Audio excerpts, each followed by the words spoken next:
At this juncture, we have reached a crossroads. Up until now, this blog series has focused on advising and directing parents. In keeping with the advice given to the parents of pubescent children, we are going to shift the focus of our audience from the parents to the students who are completing their secondary level education at home. However, even though the future belongs to the students, I do not want to exclude parents from the conversation. Therefore, I'll be making suggestions that may at times be directed to the parents, or students, or both. I strongly urge parents to make this blog series a required part of your students' secondary learning, especially as they approach the transition to the post-secondary level.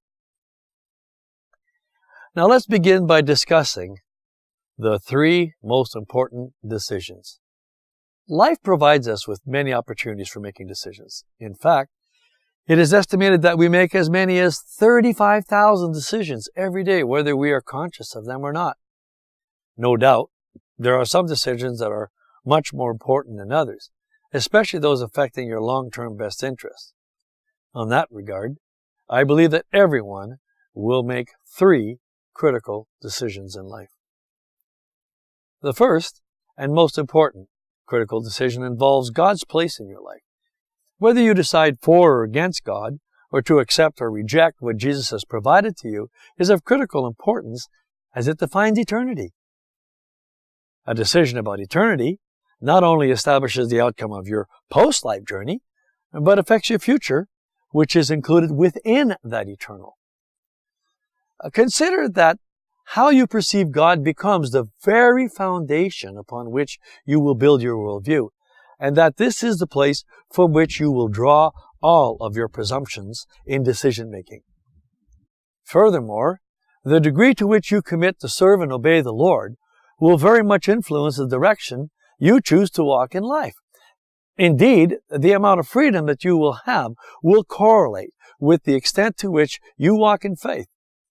You can study this in the Gospel of John, chapter 8. The second most important decision involves love and marriage. This decision, properly made and maintained, will last a lifetime. Although not as crucial as the decision to follow or not to follow God's directives regarding eternity, a lifetime is a long time. And so this decision is of critical importance to your journey here on planet Earth, and it should not be taken lightly. Getting attached with the wrong person will lead to either a long, miserable life or a broken one. Neither is desirable.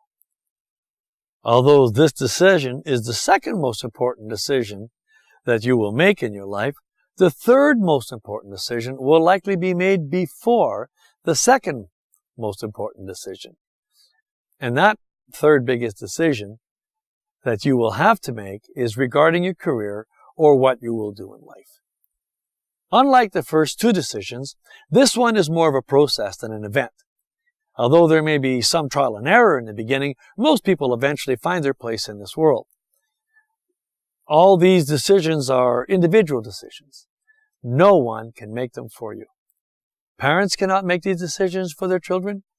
They most certainly should be advising, but parents will not be the ones having to live directly with the outcomes of any of these decisions.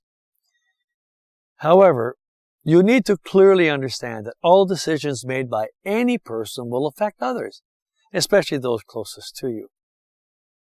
Generally speaking, nobody is blessed with the ability to make the right decision every time. No doubt there will be changes of mind as you go through the options for faith, family, and freedom. If your desire is to get things right the first time, start with the most important decision first, namely God's place in your life.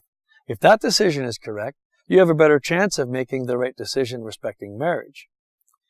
Regarding marriage, there will be a few, maybe many potential candidates, but only one needs to win. There is no need to get in a hurry. But at the same time, if you are waiting for the perfect person to show up, you may be waiting a long time. I am personally not convinced that one has to actively seek a lifelong partner. My experience is, I must admit, somewhat limited, But I believe that this ideal, not perfect individual sort of falls into one's life as one walks through it. Maybe trusting God to provide this person is the best approach. What do you think? Once a potential candidate comes into your life, remember that even though marriage is a personal and intimate relationship between you and your partner, it includes everyone involved in your lives. Some of your seasonal acquaintances will drop out, but most will want to continue to be part of your life. Involving those who love you the most, starting with your parents and siblings, cannot be overemphasized. As a rule of thumb, if your potential candidate fits right in with the rest of the family, you at least have someone who will not be separating you from your loved ones. As mentioned, career decisions are usually made before the marriage decision. On this front, it is okay to experiment. Part-time work or volunteering is a good way to get experience and to discover what you like or don't like doing. There are two things at play in the beginning of your career search. First, there is finding a job, getting experience and cash to move forward in life. Few start and end in the same place. The other issue involves what you will be doing for the rest of your life. Few start here, but most everyone ends here. This is where the home educated have a real advantage over the school, in that they are usually more comfortable with who they are, more aware of their strengths and limitations, more mature, and therefore more able to find a good fit earlier. 3 big decisions. The first is by inspiration, the second by enlightenment, and the third by discovery. All are life-changing and therefore critical. Parents should be involved. Family and friends should be involved. But you will have to be the one to ultimately make them. Oh, by the way, if these decisions are about your future, your foundations, direction and purpose in life, I highly recommend you consult the one who truly knows something about that. Make the most critical decision to serve the Lord your God with all your heart, soul, mind, and strength. Seek His kingdom and His righteousness first.